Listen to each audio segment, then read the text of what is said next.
Walaupun seandainya manusiawi hati beliau mungkin ada marah, ada kecewa, tapi minimal beliau pandai memanajemen kolbunya. Beliau tidak menampakkan kesedihan di depan umatnya. Gitu. Saya berusaha menelusup dari sorot mata beliau itu saja. Jangan-jangan ini pura-pura ini, jangan-jangan hatinya galau. Saya nggak bisa menemukan kegalauan di wajah beliau itu. Mungkin karena pinter beliau membentengi ininya, kolbunya itu. Nah, jadilah orang seperti itu. Ma'rifat, terpesona dengan agama Allah ini, terpesona. Maka jangankan cuman penjara, teriris pisau pun nggak terasa, saudaraku. Dan insya Allah kalau Anda sudah kesana arahnya, kesana jiwamu, maka agama ini tidak akan putus, nasabmu tidak akan putus. Tadi saya dengan Ustaz Irwan Saifullah tadi di mobil perjalanan ke sini tadi itu kita membahas surat Al-Kautsar. Bismillahirrahmanirrahim. Inna a'tainakal Kautsar.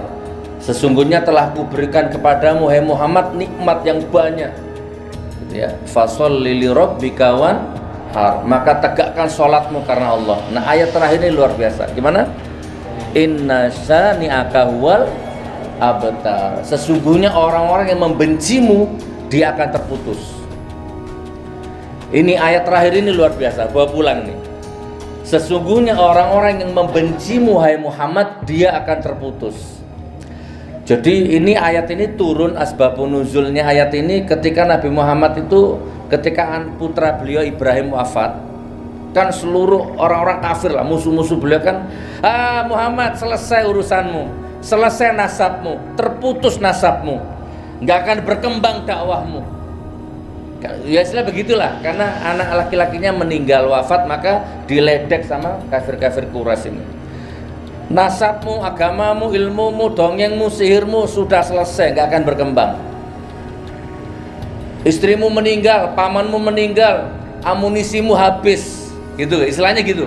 Semua kekuatan yang menopang dakwahmu selesai semua, putus semua. Mau apa kamu sekarang? Putus kamu, nggak akan berkembang agamamu. Kata Abu Lahab, kata Abu Jahal.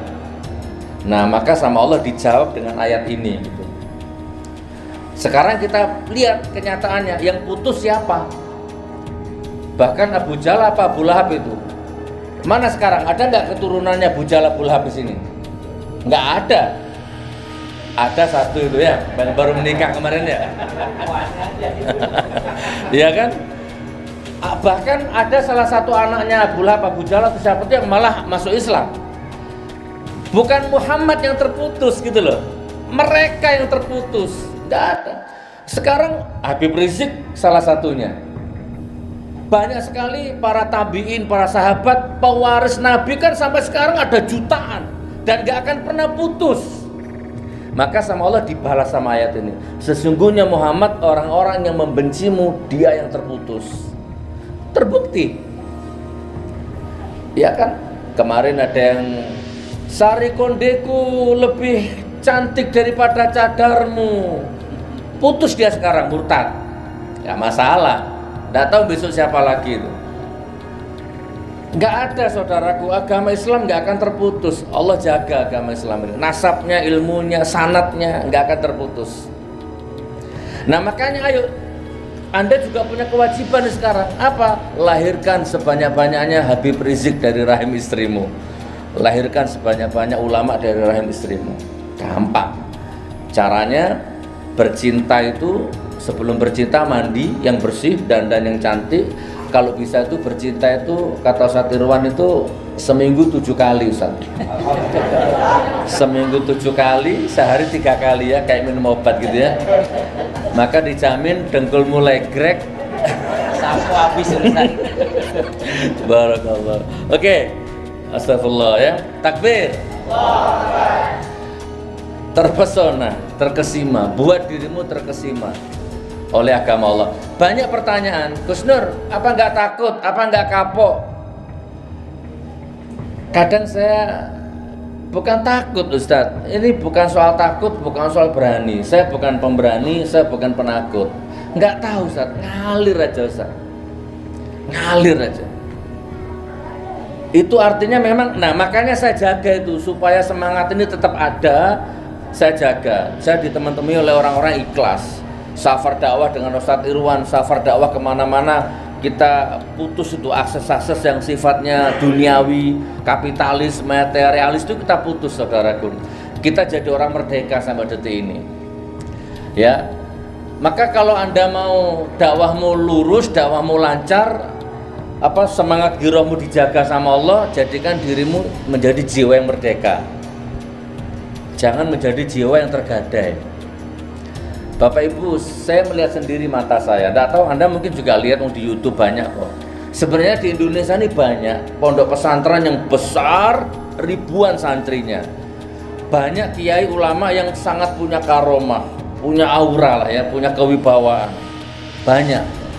Cuman karena sudah ada pejabat yang datang ke sana, dia sudah terima amplopnya, sudah terima uangnya, perutnya sudah kenyang dengan uangnya pejabat itu, maka tergadai, harga diri tergadai, idealis tergadai, iman mungkin tergadai dalam tanda petik ya, sehingga walaupun negeri ini dolim hancur seperti ini, diam mereka.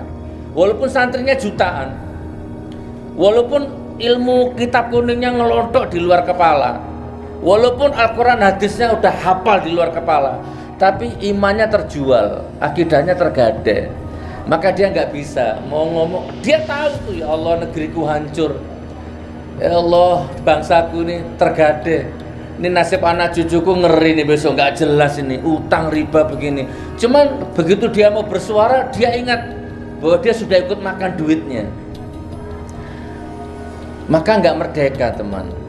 Jadi sekarang ini tolak ukurnya, ayo jadi orang yang Islam, berdaulat, merdeka.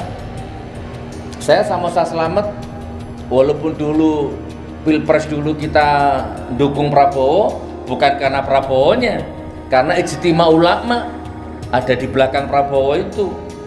Coba setel video saya yang tahun 3-4 tahun yang lalu, coba ada di YouTube, masih ada Prabowo tidak ada Prabowo 2019 ganti presiden, gitu dulu. Bukan Prabowonya saudaraku ya, tapi ada ijtima ulamanya. Dan alhamdulillah ternyata memang benar kita dikhianati, alhamdulillah ya, barakallah.